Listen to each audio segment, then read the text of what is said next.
Right, let's speak now to actress Kim Engelbrecht. Welcoming you, Kim. A very good morning to you. Thank you so much for joining us on Newzroom Afrika. Good morning. Thank you so much. Hopefully the trailer gets people to want to watch the show. Thank you so much for having me. Absolutely. The first season was a hit, a major success, and you're into season 2 now. Congratulations are in order. I mean, as I was reading the intro, describing your work, a seasoned and consistent performer in South Africa, one of the best that we have. You've won several awards. You've been at it for more than 2 decades now. That in itself is a massive success. How have you sustained it? I mean, what has it taken from you to be so consistent and to continue to excel in your work? Thank you very much. I think it's a blend of many things. Number one, it's a love for my craft. I love acting. I love every single part of it. It's an ability to explore different sides of myself.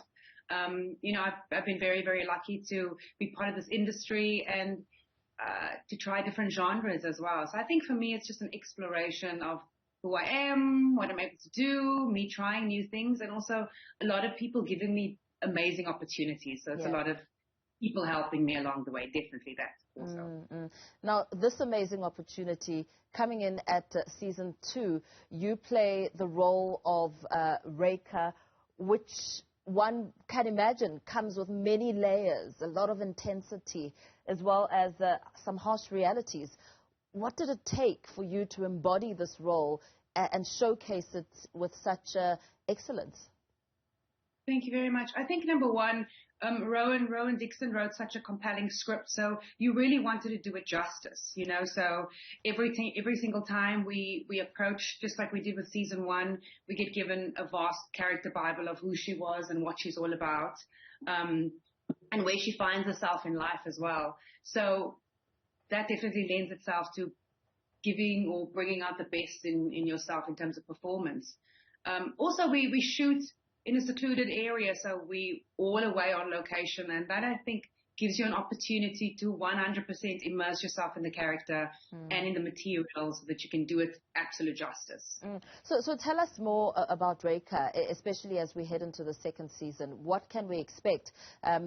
Just reading on the show and following up on some of the expectations in this season, I know that the show's writer, Rowan Dixon, said that working with a psychologist was imperative to develop the storyline.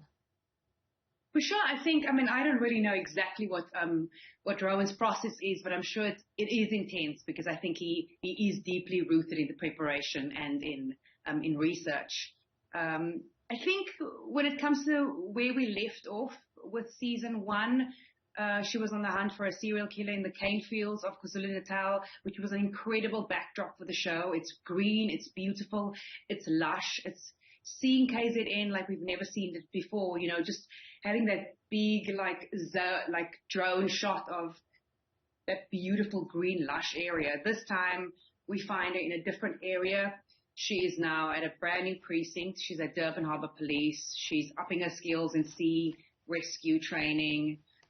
It's all about the ocean, about the feeling of, is she going to sink? Is she going to swim? Is she just treading water? Will she drown? We're all hoping that Reyka will find some sort of resolve. So hopefully, she makes it, and hopefully she can find the happiness I think that she deserves.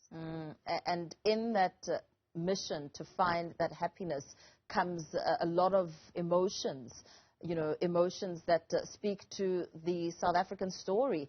I mean, today alone, we're launching the 16 days of activism against gender-based violence, and that in itself is indicative of the role that you play and the sort of themes and layers that come with playing Reyka.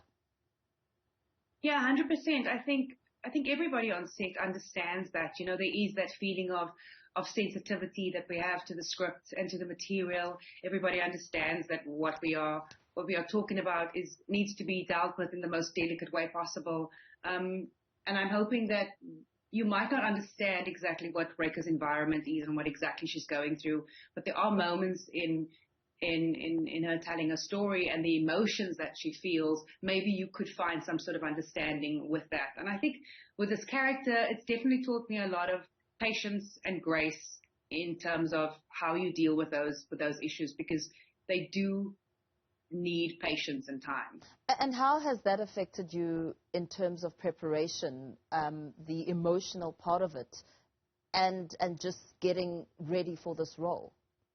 I think I get a lot of help. I get a lot of help from our writing team. He understands the character best. He took 14 years to make Reyka, Rowan. We also have Serena Cullen, who is one of our producers, who's on set as guidance for me, and as a sounding board, just to know that I'm on the right track. But I think there's a lot of discussion about how we approach all of the scenes, and I think that definitely helps. And you'll often find once you get into set that there is a universal understanding of which direction we should take it. But I'm never alone. I am supported. So the storyline isn't only appealing to South Africans. I mean, it has also had some global reach. How does that feel, just knowing that it goes way beyond South Africa? Incredible. The show shows in more than 150 territories. Season 1 did that in the first season, and it's incredible that the story rang true with so many people. I think they are interested in South Africa, in our story, in the way that we sound, in our environment. Like I said, KZN is probably a third character in the show. It's so beautiful in so many different ways, and hopefully it does the same this season. Hopefully those markets are interested in Reyka too, and obviously it rings true with the South African audience. We made it for. And very lastly, Kim, before we let you go, I mean, we watched the trailer. It's nail-biting, quite intense. What would you say to those who want to watch, who should be tuned in and really follow the season? I mean, in terms of words of encouragement and motivation, what stands out? What can they look forward to as season 2 gets underway? The most exciting thing I think about Reyka is that it's a three-pronged approach, to television making. Number one, it's a procedural drama. There's a brand new threat in KwaZulu-Natal. There's a new serial killer, so it's a procedural drama, like a whodunit. Like you can actually try and figure out the intricacies of what lies beyond such a personality. That's the one storyline. Number two, it's a family story about how she finds resolve with her daughter.